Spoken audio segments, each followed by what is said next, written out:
For video 6, we're going to take a break from learning some new properties and we're going to go back over the old ones and mainly focus on using the Pythagorean theorem, right? So using those rhombus properties and those rectangle properties to get some right triangles so that we can use the Pythagorean theorem. So again, the review of our Pythagorean theorem, we have a squared plus b squared equals c squared. Most importantly, the c being the hypotenuse and the other two being the legs, not really in any particular order. So, quick review, quick basic right triangle question, solve for the missing side. This is my hypotenuse.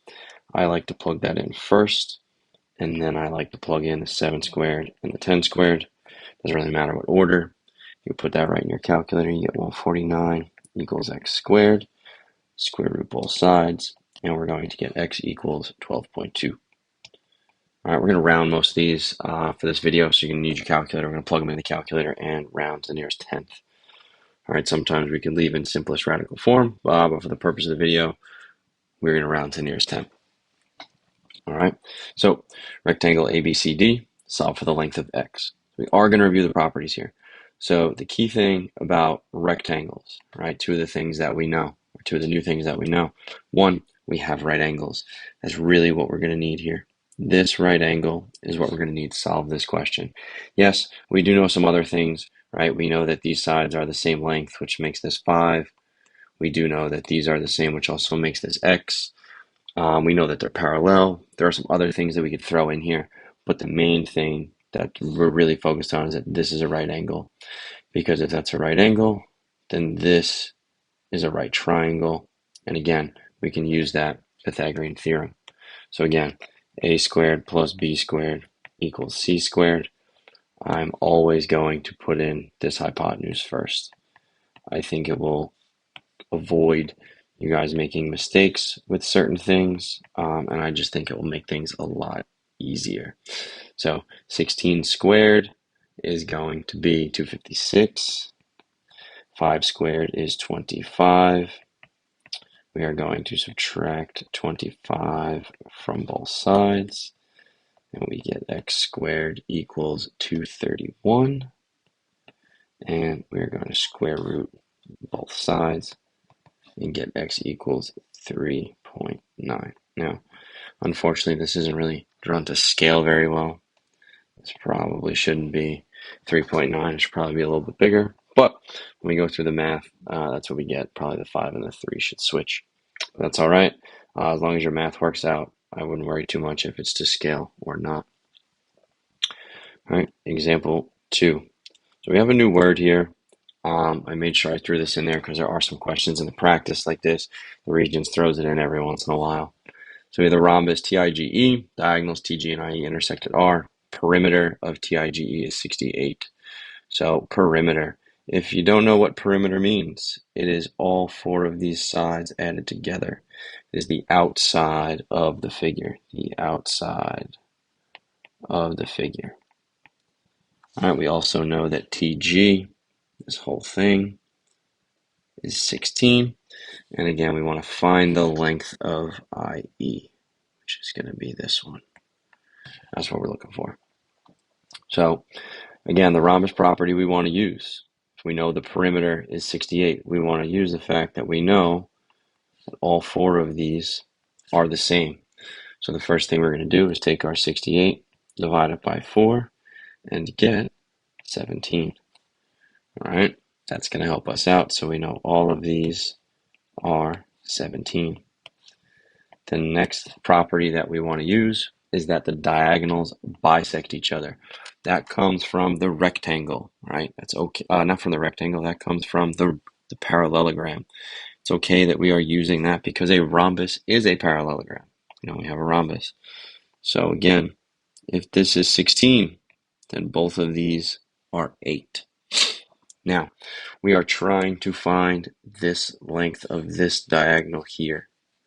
Well, what we're going to want to do is find this part of it first. And we're going to do that by using the fact that diagonals bisect each other and that diagonals are perpendicular in a rhombus. So I know that this is a right angle. Now, again, when I see that right angle, my brain thinks this is a right triangle.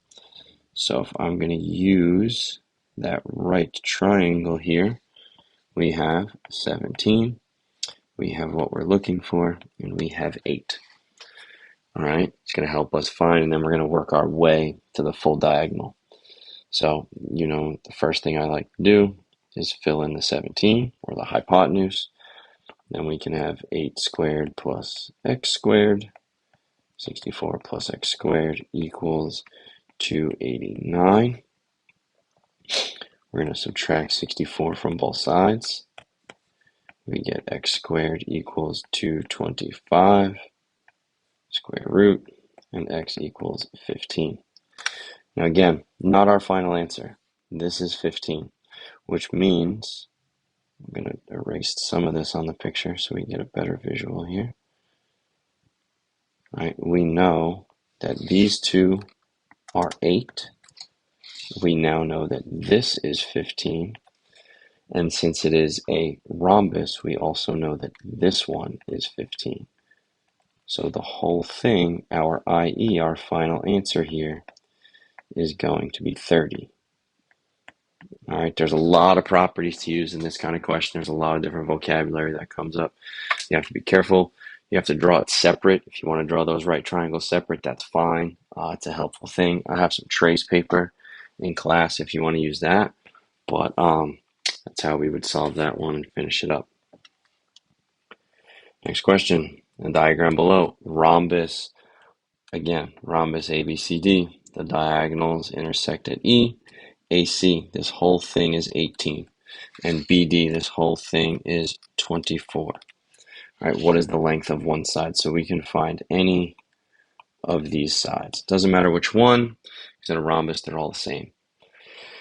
So again, the property that I want to use to start for a rhombus, or at least for a parallelogram, is diagonals bisect each other.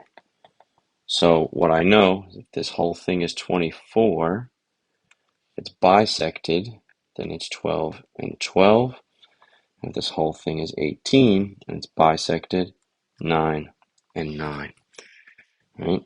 Then the next thing that we want to use is that in a rhombus, the diagonals are perpendicular. So again, these are right angles.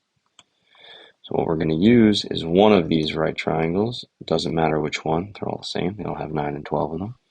So if we use this right triangle, we have the 12 here, the 9 here, and what we are looking for up here.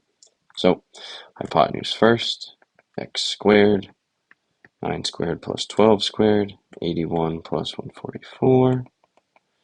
We get 225 equals x squared, and x equals 15. I went through some of these kind of quick, so if you have questions, please let me know. Go back and rewatch. But the key thing with this video, if you notice on all of these questions, they all create some sort of right triangle. So in this case, we have this right triangle with the right angle here. In this question, same thing. We have this right triangle with the right angle here. And on this one, we have this right triangle, the right angle here. Right? So rectangles and rhombuses make a lot of right triangles. Use Pythagorean Theorem if you see them, especially if you're looking for sides. All right, we do have a ton of practice here set up for this video. Video 6, you have a bunch of Pythagorean Theorem questions. Go in, practice those questions, get comfortable drawing out these triangles separate, and get ready for that mastery check.